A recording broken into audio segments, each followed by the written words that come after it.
Bienvenue sur Comme une graine de moutarde, le podcast qui donne des idées pour passer à l'action afin de préserver le vivant. Aujourd'hui, je suis avec Nadège, responsable de communication et de collecte de fonds pour notre association. Salut Nadège. Salut Anna. Alors toi, pour réduire tes déchets et éviter le gaspillage, tu appliques la démarche des 5 R. Est-ce que tu peux nous en dire plus? Oui, alors les 5 R, pour ceux qui connaissent ou pour ceux qui découvrent, euh, c'est souvent décrit comme refuser, réduire, réutiliser, recycler et rendre à la terre. Alors le rendre à la terre, c'est plutôt composter, donc parfois ça va dans recycler. Et puis il y a un R qu'on peut un peu s'approprier. Et puis moi je me l'approprie comme je l'associe au mot réparer, ce qu'on peut aussi mettre avec réutiliser, mais je le mets plutôt pour comme un R à lui tout seul. Et tu dis réparer, tu en fais beaucoup des réparations? Alors j'essaye. Moi j'ai grandi avec un papa qui sait tout réparer ou presque et qui m'a donné l'envie vraiment de d'apprendre des techniques et de pas m'arrêter à ce que l'objet qui est devant moi soit cassé et puis plus utilisable, mais vraiment essayer de voir est-ce qu'il est réparable, comment il fonctionne, avec quoi il fonctionne, est-ce qu'il y a une technique que je peux apprendre pour le réparer. Et ça m'intéresse énormément. C'est ce que j'essaye de faire le plus possible, même si j'ai bien sûr beaucoup à apprendre. Euh, J'essaye d'avoir vraiment cette démarche que quand quelque chose est cassé, de voir est-ce que je peux développer la technique qui fera que je pourrais le réparer et puis le réutiliser. Hmm. Et dis-moi, quel lien tu fais entre la démarche des 5 R et ta foi chrétienne? Alors, j'y ai pas mal réfléchi du coup depuis qu'on a décidé de faire cette petite interview. En fait, il y a une notion qui revient souvent dans mon quotidien, c'est que Dieu pourvoit. Et Dieu pourvoit pour voilà tout le côté matériel. On le voit dans plusieurs versets dans la Bible, le fait de pas s'inquiéter que Dieu nous donnera de quoi nous vêtir et à manger. Et cette idée générale que Dieu pourvoit, je l'associe aussi à ce que le peuple d'Israël a vécu en Égypte ou pendant l'Exode. Et dans Exode 16, on peut lire tout le récit autour de la manne que Dieu donne.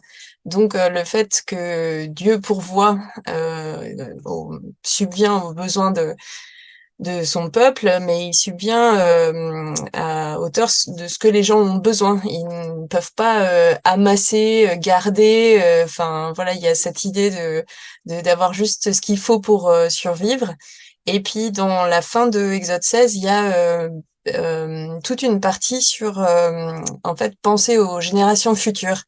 Et donc, pour moi, c'est hyper parlant dans notre société d'aujourd'hui de, bah voilà, est-ce que j'ai besoin d'amasser pour moi là tout de suite ou est-ce que je dois penser aux générations futures, leur laisser quelque chose? Voilà, donc ça, pour moi, c'est très fort, c'est très parlant pour moi de, voilà, tous ces 5 R, réduire, réutiliser, rendre à la terre. Enfin, voilà, c'est aussi, bah, ne pas avoir plus que ce dont j'ai besoin parce qu'en fait j'ai pas besoin parce que j'ai tout ce dont j'ai besoin. Hmm. Je sais pas si c'est très clair.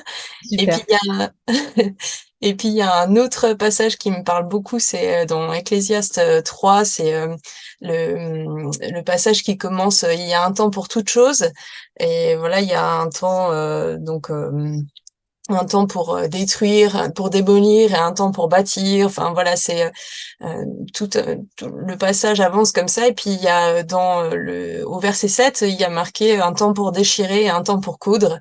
Et donc moi j'aime beaucoup cette idée de balance. J'aime énormément ce passage parce que c'est toujours un équilibre à trouver. C'est pas on déchire, on détruit puis on jette et on rachète autre chose ou on prend un autre objet. Non, c'est vraiment bah ok, il y a un temps pour voilà. Bon, il y a des choses qui se cassent ou il y a des choses, enfin voilà. Mais il y a aussi ce temps-là pour réparer. Puis le fait que dans la version que je lis, c'est un temps pour coudre, bah c'est aussi une technique quoi qu'il faut apprendre pour voilà, on peut l'interpréter comme ça, une technique qu'il faut apprendre pour aussi avancer et trouver cet équilibre. Excellent. Alors on est sur le podcast Comme une graine de moutarde, et la moutarde, ça ne laisse pas indifférent. Est-ce qu'il y a des choses dans ton action qui, toi, te font éternuer, qui piquent trop fort, ou tout simplement qui donnent suffisamment de goût? Oui, alors ce qui me fait éternuer, c'est que souvent, quand j'essaye de réparer des choses, surtout dans l'électronique, je suis assez vite limitée dans mes connaissances. Et puis quand j'arrive, quand je connais pas une technique ou que je suis limitée, souvent ça m'irrite et donc ça me fait éternuer. Ce qui me pique très fort, c'est tout ce qui est obsolescence programmée et tout ce qui est du côté des constructeurs fait pour que ce ne soit pas réparé ou que ce soit réparé que par la marque ou des choses comme ça. Hmm. Ça pique assez fort. Et puis, par contre, ce qui donne vraiment de la saveur, j'ai pas mal d'exemples autour de moi et je pense notamment à mon frère qui sont des personnes qui sont capables de faire naître des objets ou renaître des objets à partir de ce qu'ils ont.